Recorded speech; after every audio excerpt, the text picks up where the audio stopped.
No, not the short guy. Not the short guy. Some other guy. He died last season. It's called Lord Baelish, Littlefinger. R.I.P. to him. Rest in peace to Littlefinger. Littlefinger had the whole plot until he was murdered. Anyway, let's get to today's episode. Really get into today's episode. Let's highlight this violence that has been going on. Oh yeah. I saw. Okay, after I think we mentioned this last episode. Yeah. The chick that was Ivy. Yeah. Yeah. So I saw another episode of this, but now this is a different case. A guy sent the girlfriend or the partner, whatever that significant was. other. Yeah. 3,200 Kenyan shilling. And the girlfriend returned the money. Yeah. So this guy went from Nairobi to Kilifi to stab the shore man. What the fuck? So if you're sent the money, you still get killed. Yeah. If you return the money, what have you become, man? This country is going to dog shit. And there have been like 6 or 7 other incidents. All of them are happening at once. That's the saddest part. How come? In a space of 2 weeks. Yeah, that's crazy. I mean, do we really want to get into it? Because my no, we're just highlighting. My thoughts on it are very contrary to what people may want to assume. For example, I think the media is playing a very big role in highlighting these cases. Yeah. Take that however you want. And then again, given the fact that everybody is a journalist nowadays, you'll get more of these stories. So you're saying that they've been happening. It's just that right now they're more pronounced. I think that's true for everything in the world. That's true for every negative thing that we see in the world today, because the news cycle is built on negative events. So whatever negative, if somebody, I feel like these things have been happening, only that now there's a conscious, everybody is conscious about it. And when everybody is focused on these things, you'll see more of them because they're happening true and people are more aware and they are more keen to report on them. So it's really fucked up for our look as a country. And it's just that online the debate that has been there is what has been worrying me even more, because everybody the men are spewing a lot of hate. The women, I don't think the women that are not helping the situation either. So it's by doing what? By spewing hate against each other. So it's just a war of words between men and between men and women. And I think the women's sentiments matter, are really true, important, because these things have been happening and they need to stop. But then now you have to ask yourself, being like I was telling my friend, being hateful is defeatist, because you're being hateful towards the person who you want to change. It's kind of crazy to hear this. Or you're saying kill them with love, with kindness. No, I don't even think, because that's the approach they should take. No, that's not the approach they should take. I'm not the one to say what approach should be taken, because what I was told was we've tried to be kind, but then these things have still happened. I'm like, okay, I don't know. Just be sure we're not cancelled like HBR was cancelled. No, I don't think. Don't say any politically incorrect statement. Yeah, I'm just saying the dialogue surrounding the whole of this situation has been crazy. That's all I'm saying. And it has really shown where we are as a country, and we need to, I think as a whole nation, we need to reevaluate where we are and where we're going in terms of how we treat each other. That's all. I mean, if you ask me, I think Kenya as a country is damaged. That's true. Because government, we're seeing all these stories of corruption and resources being mishandled. Yeah. So the Kenyan citizen is just frustrated. Yeah. And then to add to the fact that you get frustrated at home. Mm-hmm. So it's just a whole volatile situation. Yeah, exactly. So if it was a peaceful country, we are a peaceful country, but the government is kind of like frustrating its citizens. Mm-hmm. So I think it all boils down to the political climate in the country. Mm-hmm. So you're saying that is what has contributed to all these things core. that we're seeing? I'm not saying it has. Of course, there are other factors. Yeah. But the core of all this we're seeing, because it will translate to our personal relationships. Yeah. From if you hear like every day we're just being stolen for Yeah. and shit like that. And every day there's a story in the news about somebody who got another woman who was even the murdered. governors, even our own governors are doing these heinous acts. Yeah. Mm-hmm. Apparently that is. Yeah. So if you see your leaders doing X, you won't be shy to do X. Yeah. Exactly. Anyway, this is not a socially conscious podcast. We are a music podcast. So let's get to the music. Let's get right into it. So Ethic Entertainment recently signed a distribution deal with AI publishing. Publishing deal with A.I Records. A.I Records UMG via which is a subsidiary of UMG. A.I Records is a subsidiary of UMG. We've talked I think about that's the biggest step of their career. Right, up to now. Yeah. The details of the deal are not public, although you are privy to some information that I don't think we can share on the podcast. I don't. We can't get into that. However, we know they got a publishing advance. Yeah. So we'll be seeing more of better. Since we know they got an advance, what figure? Place a figure. I don't even know. Trust me, I wish I knew. But if they're being booked for 150 a show, it can't be like a 6-figure. It must be 7 figures. Yeah, definitely. No, I think maybe 5 million. Probably. That's on the lower side. Speculation. That's on the lower side. I mean, we should see these guys dressed better. You get. However, now when they lose that touch from the hood, that hood touch, the people won't be able to relate to them. You know the way Migos can't stop rapping about flipping cocaine and all that shit. Yeah. Even if they go to Hollywood. Yes. Exactly. So I will not suggest they lose that touch. Because that's what has gotten them to where they are. There is what do you think will come from this? Probably an album. That I am also saying an album. And a very good feature. They've already started getting shows abroad. Yeah. So probably some international collabs. Also, locally, I think they've already saturated the market. You really why is that? Why do you think that? Because they have how many tracks? 5. Yeah, let's say 5. Okay. Instagram. All these tracks, there's none that's a poor performer. Yeah, right? Definitely. And they've gotten plays on radio. Heck, I even saw them on Trace Mziki. Yeah. So they've gotten play on radio. That's massive. So imefika hadi the industry roots, players can't even exactly. Yeah, they can't deny. And I'll tell you this later on, but I was told these guys are hated by these industry players. I think they should be. I mean, I understand why they would be. The idea of these industry players you should get through me to be in a certain position. All these things we're talking about, we're going to delve into them a bit later. These guys used the internet. Yeah. Which is like cutting edge technology. Fuck radio, fuck TV, fuck you Ezekiel Mutua. You can use Twitter and YouTube. You can't come do shit about our video that's on YouTube. Exactly. Yeah.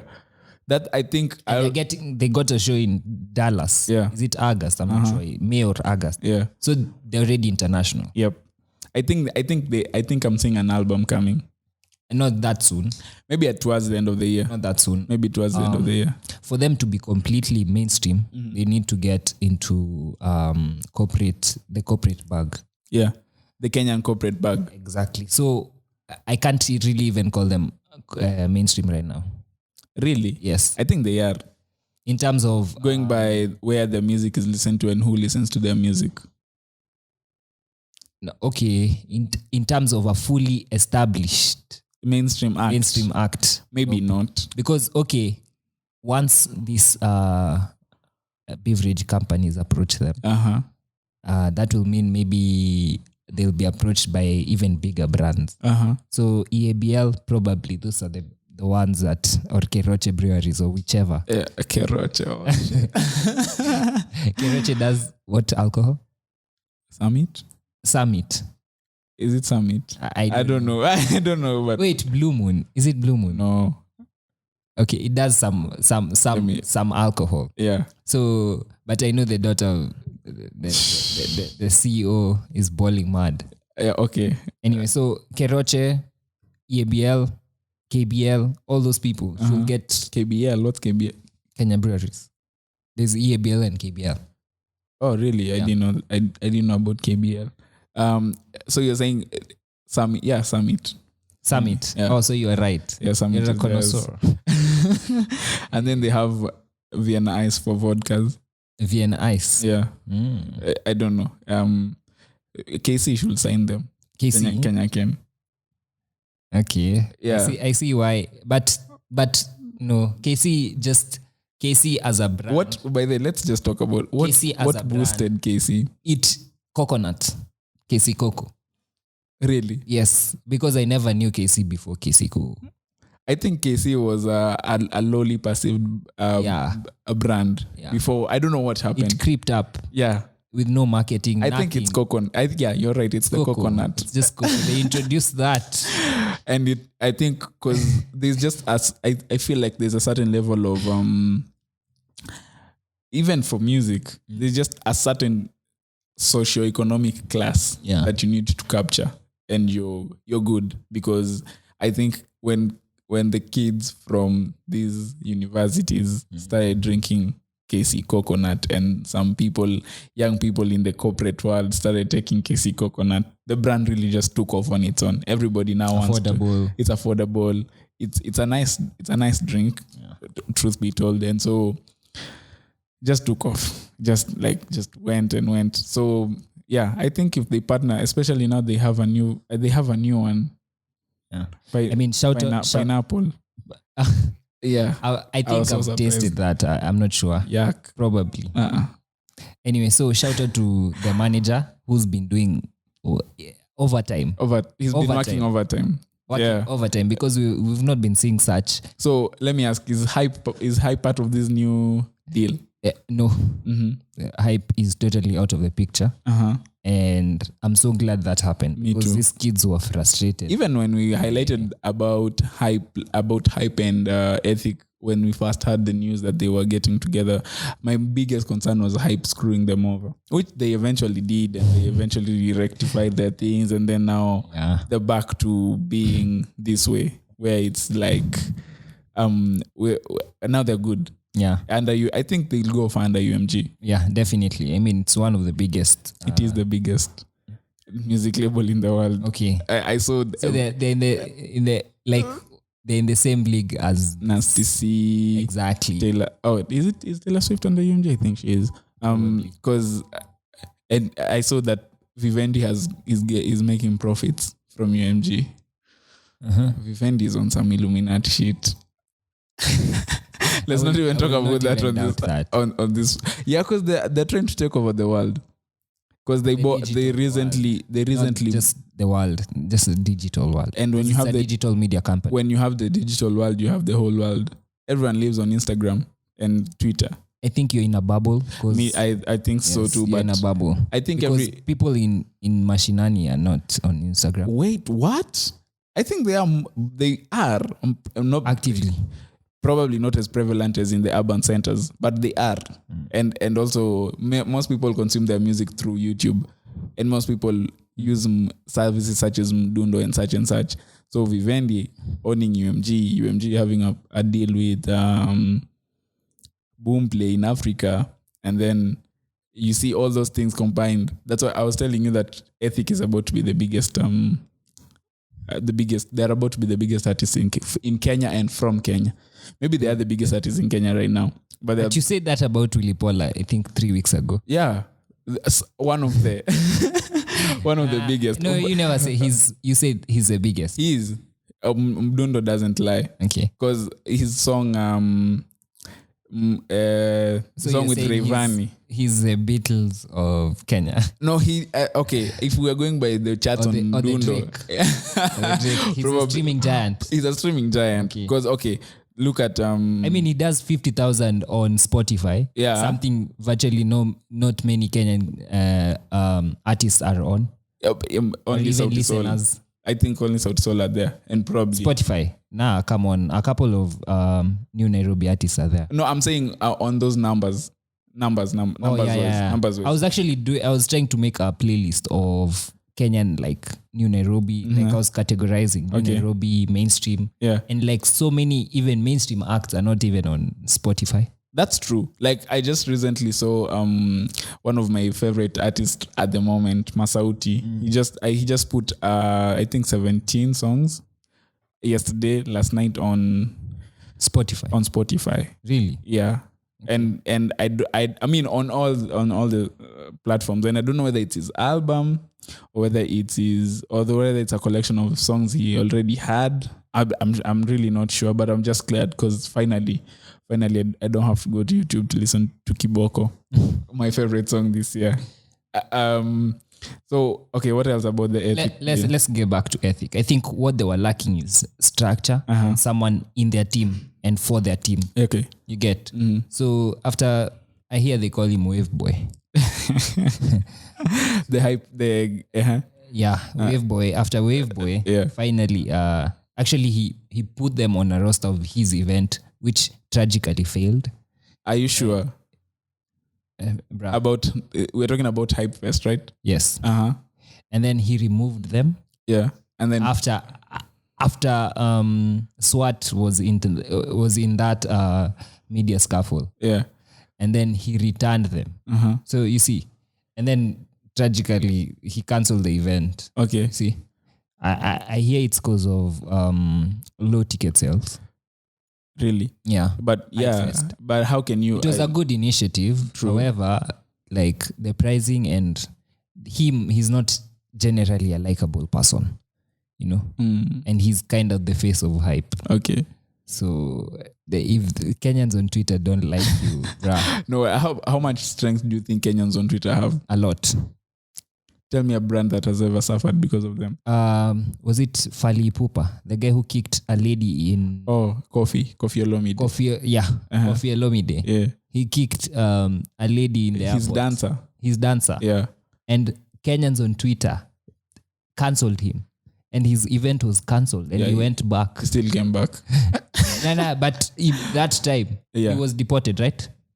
Yes. After 10 over 10. Yes. Kenyans on Twitter are a lot that you don't mess with. Especially, no, let's not talk about that.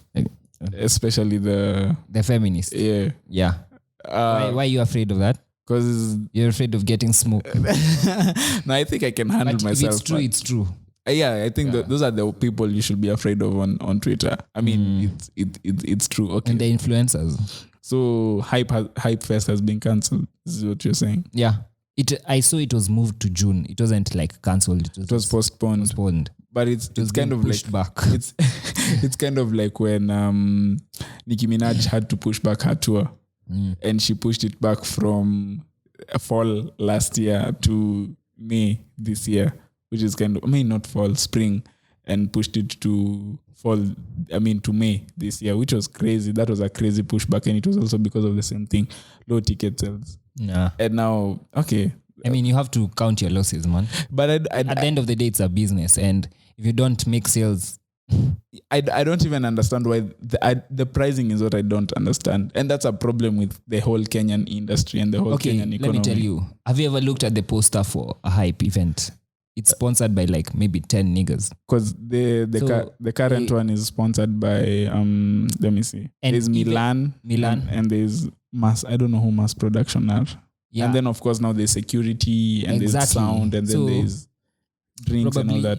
Exactly. So that in that cake they're eating like that cake. They're eating like 10 niggas. Because I think setting up a festival, an event by itself is stressful enough, and then now you're telling me you're having a concert for 3 days. That has to be crazy. That has to be like really insane, because the people who go there, because the culture number one is not there, so there won't be like people to be there Friday, Saturday, and then Sunday. Yeah, Kenyans aren't ready for a festival yet. I think you need to feed them in dosage. And I think I think it's incentives, because I don't want to go to Ngong Race Course for 3 days. But tell me to go to Naivasha for 3 days. I'll probably drive there. I'll find a way to go there. Tell me the festival is at Mombasa or Kilifi or in the coast. I'll go. Tell me it's at Masai Mara. Well, as in just somewhere that is not in Nairobi. Because I think the problem with Nairobi is people are so used to it. People are used to events at Ngongrescos all the time. You want something new, something fresh. Yeah. So when and of course you're not. I don't think you're wrong when you say you're targeting people who have money for these festivals, because not many people have 3,000 or 4,000 to give away for to go watch music being played, to go watch people jumping up and down on stage. Not many people have that kind of money. So you're targeting people who have money.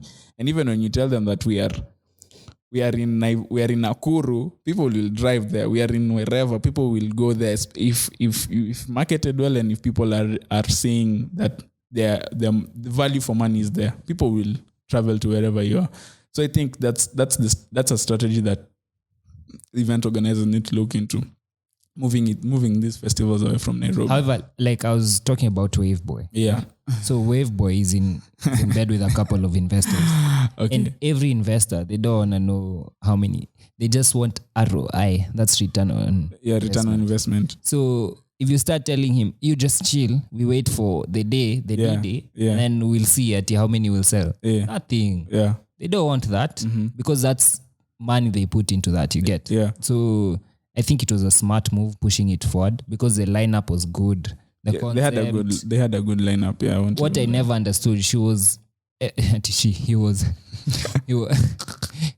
at MDQ. Okay. For I don't know what he was trying to say to imply that he was trying to challenge MDQ, do another Blankets and Wine, a Kenyan edition, and let's see if you'll pull the same numbers. I don't know. MDQ has been in the forefront supporting Kenyan music. True. So I think it was like, those kicks you give when you're dying. Yeah, the last kicks. The last kicks. He wasn't going down alone. He was trying to drag MDQ with. But MDQ really countered that tackle in a mature way. Yeah. Because she knows she's an OG. She's been doing this for like almost a Shout out to MDQ. Yeah, shout out to MDQ, man. I think Blankets and Wine should come back to be a regular thing, because I think the people really miss that. The industry misses that, or at least So Tele, don't be bitter. Don't be a bitter person. That's true. Yeah, that's also chill true. out, man. Yeah, relax and leave the queen alone. He's replying to every Tom, Dick, and Harry on Twitter, man. So you can't reply to everyone. Yeah, okay. So he's one of those guys who just and also bring Kojo fans. I paid dearly for that, man. You had already bought your tickets to Hype. Yeah. So it was kind of like the deal wasn't complete. I'm getting half of this nigga, and the nigga I promised, he keeps on saying he'll come next event. There's nothing. Are you serious? You had already bought your tickets to Hype? Yeah. I'm sorry, man. So Tele, just to measure my M-Pesa. I don't know. No, that money is gone. Zablon. I hear it's called Zablon. Zabi. Do that real quick. Anyway, I think we should get into another topic. Yeah. You sent me this link talking about the article. Popular musicians in Kenya who, despite vulgar lyrics. That's such a clickbaitish ass topic. Exactly. Link heading, but anyway. Kenyans love these artists. Yeah. And these are the crop of artists who are saying that are being led by ethic. Yeah.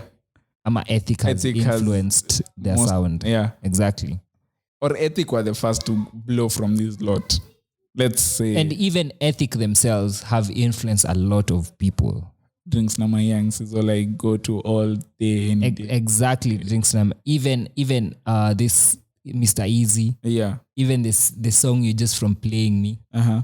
Oh, yeah. Exactly. Even they've influenced the council and all that. Yeah. I can give so many examples, but I've even seen a diss track towards ethic. Meaning they are forced to Katatenje. Not Katatenje. It's some diss track. It's called Ethic Diss Track. Really? Yes. Okay, So that's go check it interesting. out. That's interesting. Yeah. So meaning this is a force to reckon with. Ethic. So it gives this article on. First of all, let me ask you, Yeah. what do you think this is just like a fad that's gonna come and go? What's that? A fad. This what is what a fad? This kind like This music. This crop of musicians. No, I think Is it a fad that's gonna come and go? No, I honestly think that is the new Kenyan sound. That is the Kenyan sound, mainstream sound that will define Kenya for the next maybe. I'm giving them 2 to 3 years. From now? No, starting from next year. Starting now, and then give them 2 other years, 2 or 3 other years. Till 2021, 2022, somewhere there. That's when I think this wave will end, because right now you're seeing an effort by every artist to release songs that are ratchet. Yeah. And songs that are spike your attention with one line where you're like, wait, what did he just say that? You know, like Yokani Kubeng, as in that was just, and the thing is, these are really young artists. So that these are, let's say they're kids, but now you're seeing the older crop of artists who are now consciously making music to appeal to them. Because personally, I think it will take a lot more than that. It will take structure. Now that Ethic has been signed to UMG, it will take maybe Warner Music or Sony to come and sign a rival, or not a rival per se, someone else within that sound. Okay. And now they throw their money at each other through these artists. Because if you look at it, like any kind of sound or culture, if you go to South Africa, look at AK, who was signed to Sony, right? And his rival, Casper, he wasn't signed to anything, but he had a major corporate backing. You get of all these Sprites and the MTNs, the Sprites, and even Bentley at one time they were in partnership with them. Right now he's just and getting all that MTN, Samsung especially bag. MTN. Yeah. So if like someone just comes, establishes themselves in Kenya and throws money at this artist, that's when it will become the mainstream sound. I think. But currently, nah. Maybe because it will be a one-horse race. Ask me why. Ethic will, let me even predict right now. So Ethic, they're given a budget, maybe $500,000 for every video, every song they put out. That's a huge budget for whatever kind of artist we're looking at. So $500,000 for every track. And let's say Ochungulo family were with Hype. What a sheepish move. Anyway. Ochungulo are the closest thing to Ethic, if I'm not wrong. Yeah, probably. Yeah. So I don't see why that's they wrong. don't have that kind of backing in terms of finances. And also AI will distribute and publish these guys so that they get more airplay even abroad. You get. So these people will be like panting to reach Ethic level, Ethic where the level where Ethic is. Yes.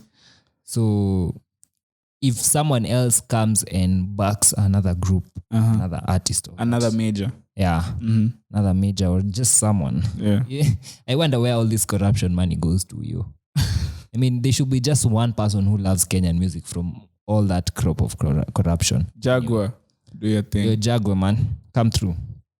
Anyway, so just like financial backing and also that sense of structure and looking for shows and distribution and publishing. Okay, so this article names Ethic as one of the. I mean, those are the flagship. Those are the main artists. And then Ochunglu family. Naiwake is a really Jesus Christ. That is as ratchet gets. Who else is here? We have Rico Gang. Rico Gang.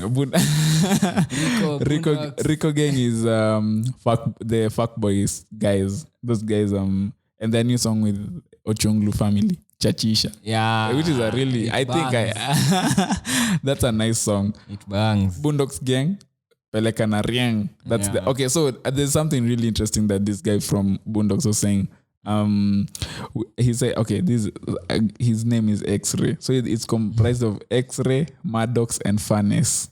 Damn, those are crazy names. That's a crazy ass name. That's They're like superheroes. X-Ray, who and who? Maddox and Furnace. Furnace. Yeah, Furnace, Furnace. I'm even scared. So we do street music, which nowadays actually sells and people are really supportive. That's true. But in as much as we try to school these work jobs, we still appreciate the old artists. But again, honestly speaking, their time is up. Some platforms such as Coke Studio gives humongous stage to some outdated Exactly. artists I mean, in the industry. all respect to what's her name? Nazizi. Yeah. But I mean, come on. She was on Coke Studio. Yeah. Oh shit, She was with Boiti. Boiti Thulo. Yeah, she was. Wait, Boiti is on Coke Studio. I mean, come on, where have you been? All respect to Nazizi, but I mean, there's so many people who could have taken that spot, yeah? And Nazizi's new song. Exactly. So was that song released? At our face. Was that song released in After? Yeah, or is it like After Coke Studio? After Coke Studio. Yeah. So she was trying to capitalize on that. I don't even know, man. But that Nazizi song was like, oh my I respect her, but that was trash.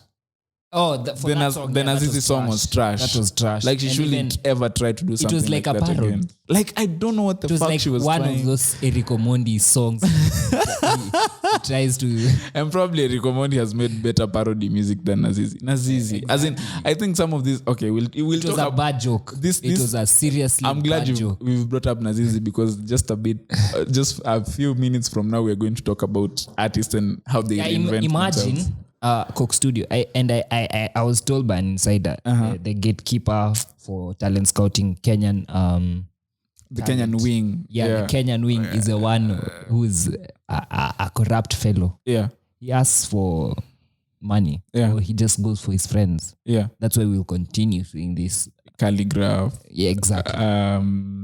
There's some people, even I was but at least Nadia Mukami, because she's a new artist. Yeah, but she was there. That's a breaking artist. From Kenya who have Coke Studio broken. I was really happy to see Moji Shot Baba on there too. I never saw that episode. Moji Shot Baba is like, I'm really anticipating. They've broken ethic to the Nigerian market. Okay, fair enough. I think Moji Shot Baba is an artist to watch. He's a certified hit maker. Yeah, I was having a conversation with my aunt and she's like, oh, this guy he's a hit maker. Moji Shot Baba is like 40 years and above. Yeah. So if he's you said Moji Shot Baba, and she's also said Moji Shot Baba. Because of probably he has something going on. Vimba da Vim. He's a hit maker, just generally. Yeah, and even rightfully so, I saw his song on a Spotify curated playlist for East African music on Spotify. So definitely. he's can be on Apple Music. Moji Shot Baba, I'm looking forward to his music.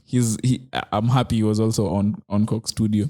Other than that, I don't know who else we can say the rest of the world didn't know that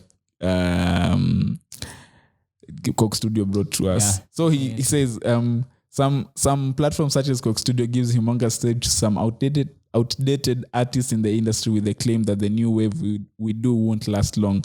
But for us, we are purposely here to give the streets what it wants and do a good job well at it. Who the hell wrote this article? Because this is some poor grammar. But anyway, what is being said is what's important. Okay, listen. Oh yeah, that's all. That's X-Ray talking. Yeah, X-Ray. Okay. So X-ray. These kids know they're the next. They know they're the next big thing, and they're not giving anyone slack. Nah. However, they should learn from ethics situation in terms of getting their paperwork right. Okay, yeah. So they should get structure. At the end of the day, you need structure. You can have the best talent and the best music, but you'll be getting screwed over. Exactly. Yeah. You see what Wave Boy did to these kids. Yeah. Yeah. So get someone who's with you and for you. Yeah. Exactly. So management is key. Management is very key. This is a big key. So those are the Riang guys. Peleka na Riang. I don't even know what that means. Me too. And what does We should do like a Mbogi ya Kimo? I know Mbogi means like a group. But Mbogi ya Kimo something. I should ask Kimonyoski. Mbogi ya Kimonyoski. Yeah. What does that mean? I should ask on Cody because that's where I heard it from. Mbogi ya Kimonyoski. Yeah. Yeah. That's a really strange term, but anyway. The next group is We should do an episode where we just deconstructing all this shit. all these songs and all this deep sharing in these songs. Yeah. Psycho. This is a group called Psycho. Team Kata Tenje. That song is Kata Tenje means like stealing your phone. Kata Tenje. Tenje is phone. Yeah. So Kukata Tenje is to take the phone. And I actually hadn't realized till I really listened to this song that this is a diss. So here's what they say. The group has 2 songs and a remix. The famous of the 2 and a remix to one of them. The famous of the 2 is Kata Tenje. In the song, they diss ethic and rap how they are breaking into the music industry without care and adorning silver rings, which is a signature feature or dream for any kid brought up in the ghetto. So, because it says the first verse in that song, Kata Tenje, goes like Lambalolo Bado Watoto, which is I think it means like those guys for Lambalolo are still kids, and that sentiment is echoed over and over again in that song. What's wrong with being kids? And I don't think it's being kids in that like they're young. It's being kids in the offensive way. Like when somebody tells you to stop being a child. He's trying to son them. Yeah. So MJ broke records when he was 5 anyway. Okay, so we think a story for another day. These Psycho guys who to my very honest opinion, I think are kind of delusional. We think at the moment Ethic are our biggest competitors because they copy our music. What? Maybe haven't had enough of their music to be. Let's give them that benefit. Let's give them the benefit of doubt. If you listen to our Kata Tenje well and listen to Ethics, Instagram and Pandana, you can clearly feel our original touch. They basically copy our vibe. Says Frank, the group's manager. This is beef. This is beef between the new age groups, and I'd like to see this which is good. But I don't think Ethic will pay them any mind. Yeah, they won't. Yeah. So these guys, I think, will just continue to make noise. So Team Ganji 254 Entertainment, I have never heard of these guys up until this moment. So their song is called Pana Tambua Lawama. Oh, I know it. So I went to my YouTube and the song has already been played. I'm wondering who's played this song. Probably me. So they and all these I've heard that song. I think a unifying factor minus I think Ochunglu is that most of these groups that we mentioned are from Eastlands, the Eastlands area of Nairobi, or Eastlands and its surrounding environs, let's say. Yeah. G-rock music.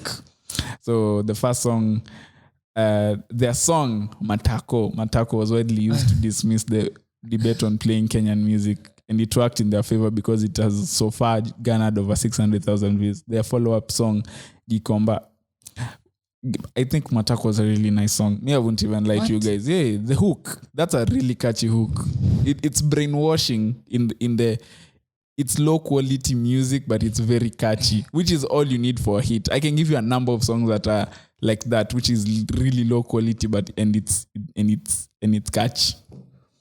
Starting with one of the biggest songs of last year, Dundaing.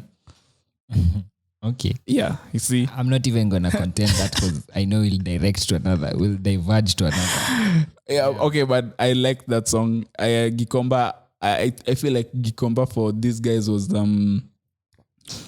there was a conscious effort to get away from what they are known for, and then they didn't really execute, because if you listen to the song you'd hear them trying to trap, and melodies, and they're not really singing well, or somebody failed somewhere in terms of the engineer should have given them a couple of no, just go back in the booth. If you're going to do that, you need to do it perfectly, something of the sort. But now that's up to them.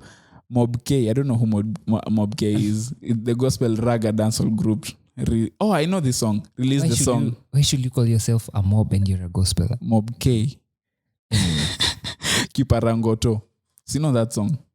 Yeah. Shot on a rickety bridge, this group sings about how they wanna catch Satan. How when they catch Satan, watampiga ngoto. I don't. That was a lead song. That was a And nice. all this sprouted within like summer 6 last months. year. Yeah, six months. That period around summer. Yeah, that's crazy. Now this is actually we wanted to talk about these guys and their wave. This is the last group on this on this list. It's ADF family. So okay, let me read this because the guy who wrote this article, Jesus Christ. Yeah, okay, here's how it goes. These youngins, and youngins is in quotes. These youngins in the industry gave birth to a new subgenre of trap music, shrap, which is slowly catching up. This is the Kenyan version of trap music. Shrap simply stands for sheng, trap, and pop music all in one. This is a wave that is taking over urban music, and we got to give it back, and we got to give it to the brains behind it. Alliance Domini Family, ADF, comprised of that's ADF, Alliance Domini Family, ADF, comprised of K Green, Boutros, Dopamine, and their manager Musau. They are the new generation of artists who are set out to put the Kenyan music where it is supposedly supposed to be. We can call it a revolution because we're doing trap music and making it have that original Kenyan taste in it. That is why we have called it Shrap. We are a family that has been together for a while and are pushing forth into the Kenyan industry. Also putting the country on the map, says Boutros. Although they are not low budget videos and are not from Eastlands, they represent hip hop to the best. So the Shrap movement, because I think the first time I encountered these guys was K Green on Octopizzo's album. What was that song called? Get to It or something of the sort from Octopizzo's album. And I thought he sounded like a lady. What? Yeah, What did his you just voice. say? Let's get it. K Green. Yeah. Because if we go back to probably I think the first episode of this I think podcast. he records. If there was a parody we're gonna make, like he doesn't sound like a lady to me. He did on that song. He does, yeah, but he sounds like he's under distress.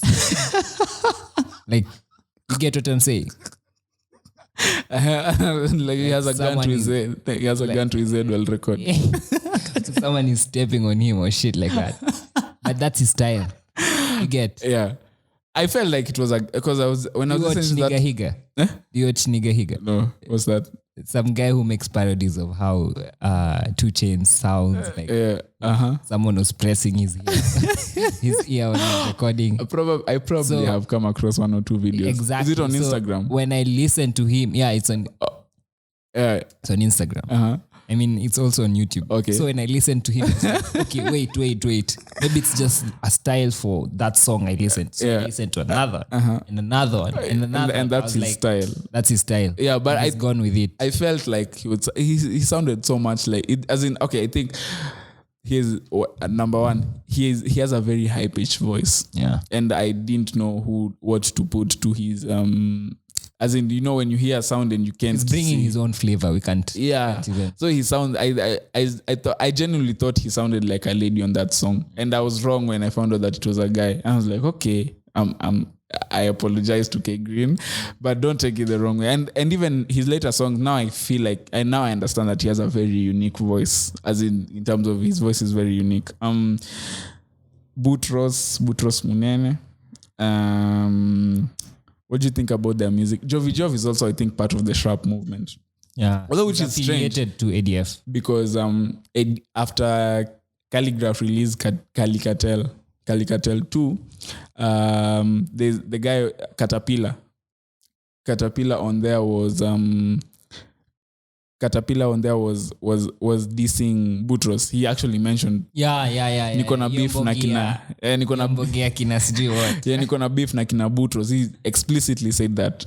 And so now ADF Family released a rebuttal to that, which is called ADF Family. I mean Calicatel 2.1. And then a really interesting thing. This is just me and in my head, but Caterpillar is the one who dissed Boutros. And now Boutros was rapping in front of a tractor. These I saw that video. yeah, what are they called? Basically, the brand is Caterpillar. So the Caterpillar was behind him the whole time rapping, and he's dissing this nigga hard. And I'm like, wait, what? Was that intentional? Is that an Easter egg?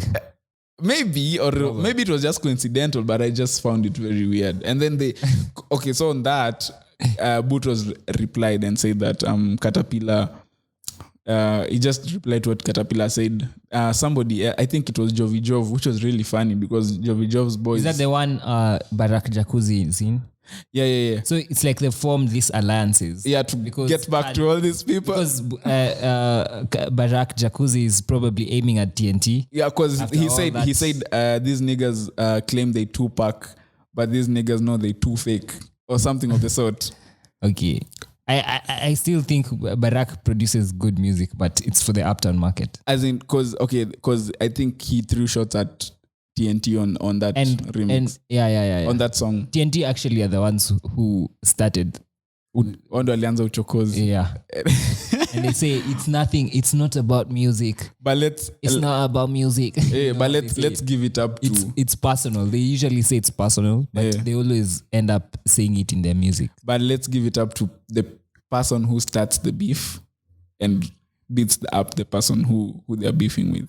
So if I'm beefing with you and I'm the one who starts it, you know that most of the scenarios is where mwenye anaanza kuchokozana is the one who gets beaten down. So, but this in the cases where the person who is instigating is the one who beats up this other person. So what are you trying to say? Shout out to TNT. Okay. Shout out to TNT for handling that. As in they started it and they ended it because they're the ones who they beat up this nigga. But anyway, I think this Shrap movement is still talking about that Calicatel 2.1. It was really weird because now Boutros Jovi Jov is associated with TNT, Sindio, and then now TNT are being dissed by Barack. And then who's this like nigga? Fronts. Yeah, it's like West Coast and East Coast. But then now Jovi Jov is in there. Is the crazy thing. Boutros is dissing. Boutros is dissing Caterpillar. Caterpillar was with TNT in the other song. Yeah. So now it's like, what the hell is going on? Like, there's no affiliation. There's no affiliation here.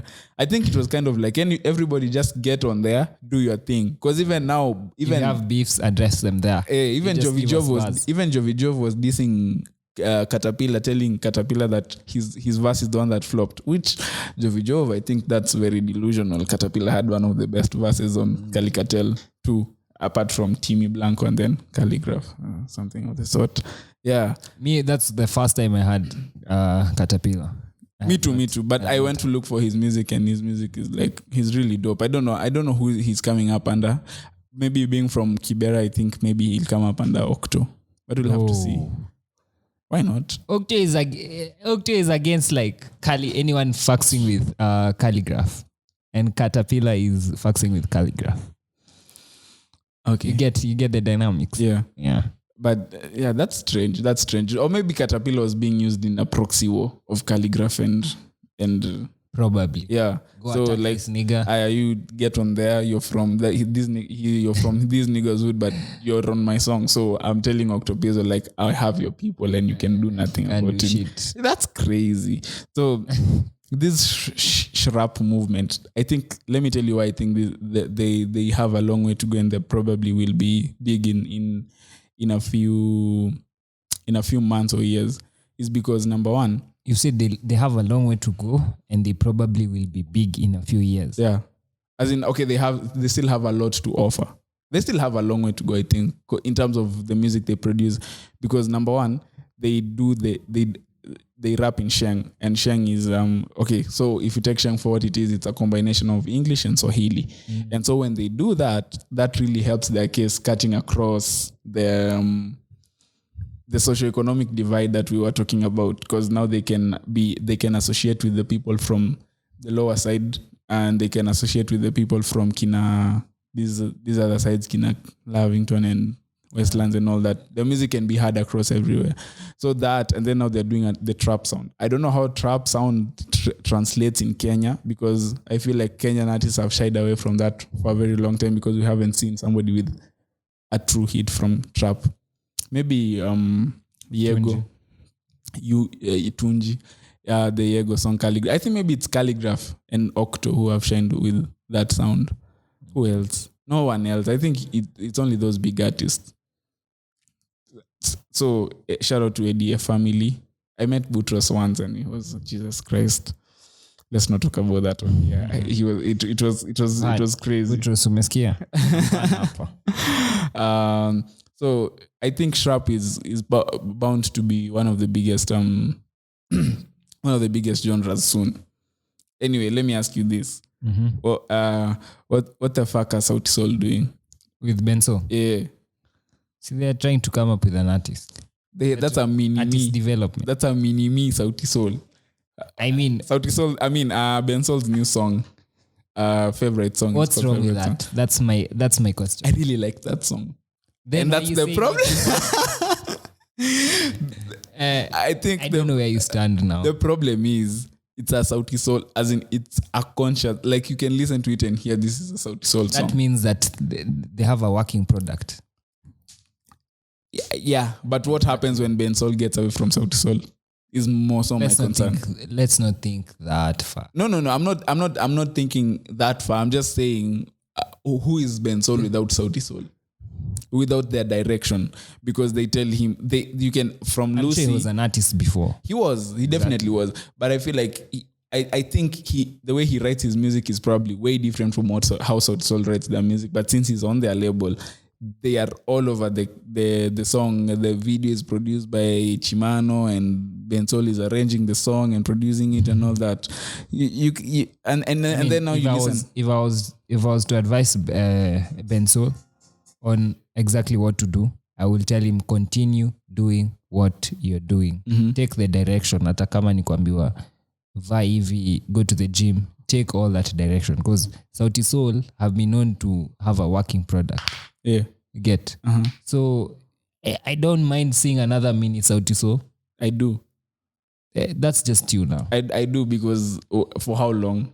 For how long will we continue getting The majority, Another- Ben Sol, if you're listening, the majority of people will like what you're doing. You keep at it. No, I'm not. There's nothing wrong with the music he's producing. Yeah. It's just the direction of the music that is a problem for me. Because as I just said, who is Sauti Sol? I mean, who is Ben Sol without Sauti Sol? In terms of, can Ben Sol write his own song and release it and still do as good as? Because you have to realize that the reason why these songs are so good and why they are maybe garnering so much attention is because of their format and how they are produced. They're produced like Sauti Sol songs. So they're produced like the first verses are who goes first in Sauti Sol songs? BN. So BN is there wowing you with his voice, and then Savara comes in with that hoodish approach to things and the Swahili verse. It's not always like until someone comes in fast. Come on. No, listen to this. Listen to any Sauti Sol song. Most of them. It's always BN coming in fast. Yeah. Always. Always. Any Sauti Sol song. Name one that isn't. Okay, I think we'll talk about that. I highly doubt. That's how they go. That's how they do it. Doubt. Verse 2 is usually Savara comes in with some ratchet shit, some raunchy shit, and then No, Savara in Short and Sweet, Savara came after Chimano. no, Chimano came before Savara. Savara came before Chimano. Nah, bruh. So Chimano was the last verse. Because BN, Nyashinsky, then after that they shared the 16. Savara 8, Chimano 8. And that was it. Okay. So you see, I thought Savara closed it anyway. no, Savara came before. So Savara comes before Chimano. Chimano comes in as the last person to wow you with the harmonies and this and that, and show you how strong of a voice he has. You've deconstructed this.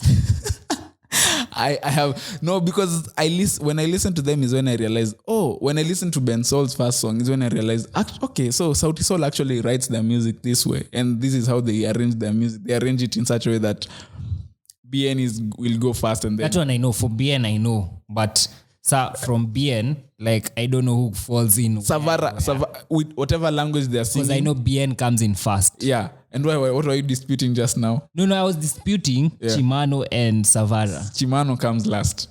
Chimano comes last. So, and then the hook is usually the guitar, and the guitar is Polycarp. And that's exactly the first Ben Soul song and this second Ben Soul song. They're just Sauti Sol songs. As in, if Sauti Sol released these songs, there wouldn't be any problem, but we're just getting them from Ben Soul, and that's my problem. It's a nice song, but I would like to hear Ben Soul. I don't want to hear Sauti Sol in Ben Soul's music. Anyway, the last Maybe they're releasing the Sauti Soul tracks first, and then now the Ben Soul tracks come later. Yeah, and I hope they and you know what I think? I think they're working up to an album for both of those guys, for both of them. Combined. Sauti Sol, no, in a space of time for Sauti Sol and then for Ben Soul. I think they're working on releasing albums that are like following each other. So you'll find that probably I think the first goal will be Sauti Sol, and then the second will be followed by Ben Soul. And that will be amazing because Sauti Sol, shit, still owe us an album. Still owe us a good album. So the song I just played you by Raj and Cancel and Lewa. Is it Lewa? Lofe. Yeah. And Major's verse is very suspect. Let me say suspect. It's not Major as we know Major in terms of Major, the guy who wrote Poem, who wrote I think he changed from that style kitambo sana. Why? See, he's in a group right now. Okay, that was when he was solo. That's more so my question and my point of discussion. And also you can't have one style. You'd be so predictable. Do Kenyan artists have to change that style dramatically so that they can attract larger crowds? Yeah. For example, just now Not even Kenyan, anyone. we just mentioned Nazi. Why did Drake go pop? But he went pop. No, why did he go pop? To reach a bigger demographic. I don't think he went pop. No, just answer that question. I don't first. think he went pop. I think pop went Drake. No, because he went pop. Come on. Name up. Okay, what? Bling. That's pop. Come on. That's something Taylor Swift can do, or Pitbull. Okay. I see what you're saying. Yeah. So just listen to like. But you know, he still has, when you listen to his albums, he still has those songs where he's rapping, where he's doing this, where he's doing that. But he switched up so that he can attract like a big, just listen to Work, like this pop song, just listen to One Dance. That's a pop song. Like, yeah. Even just if you deconstruct it. That's a pop song. And then now listen to his rap songs. But Major, and then this latest attempt by Nyazizi. Nazizi. You wanted to say Nyash and also Nazizi at the same time. They've created a whole new artist. This latest attempt by Nazizi to make a song. I don't know. I just feel like some even Mad Tracks I feel like switched his artistic approach to the music that he was making. I think it's a matter of growth and personal personal benchmarking. Maybe you're done with that style. Okay. You don't know what goes on through an artist's mind. Maybe one day you're just unmotivated to make that kind of music. Okay. Even A$AP Rocky says he hated that song, but he just had to do it. Which song? Fucking Problems. But biggest song of his career? See, it's that one. Okay. Exactly. See. So he hated it. Like he was like, okay, I've made it. But all the NRs are telling me, oh shit, this is a crazy song. But him personally, he wasn't feeling it. Yeah. Just like Kanye West hates Gold Digger. Okay, yeah. He said he hates Gold Digger. See. Yeah. So you never know. Maybe it was a personal decision. Okay. Fair enough. I actually, when I'm going crazy, I usually think about the decade I would like to be stuck in. In Kenyan songs, or I mean in Kenyan in life, in life. Oh, okay. And I thought the 70s, because for a very long time I thought the 70s, but I think I'm changing to the 90s. This is after I watched the Defiant Ones, a documentary about Dr. Dre and Jimmy Iovine. I watched it. Have you watched it? Yeah, I watched it. So like how they got the Apple deal What, and that all was that shit. crazy. 3 billion. And I was actually thinking about how they marketed And how it. Tyrese like leaked that information. Shit, that was fucking Black insane. niggas always get excited. Always. So- I mean, you're not used to seeing billions. 3. And 3 at that. So actually they were talking about Beats by Dre and how Beats by Dre garnered a lot of attention. And also, is it Dev Jam? Like No, Interscope. Interscope, is yeah. on I that watched one. that. That was one. And go watch P Diddy's Oh yeah. special also. But then that's on Apple Music. It's cracked. Don't worry. I'll But send you a link. I think I have it on my Apple Music somewhere. Okay. So I'll If you go have watch that it. premium subscription, why not? I'll go watch it later. Netflix, but ok. So I think maybe the 90s. I'll think about it a bit more. What decade do you think you'll do If I was in Kenya just right now, right now? yeah. But In Kenya. yeah, Probably the 70s too. Or the 80s. nah.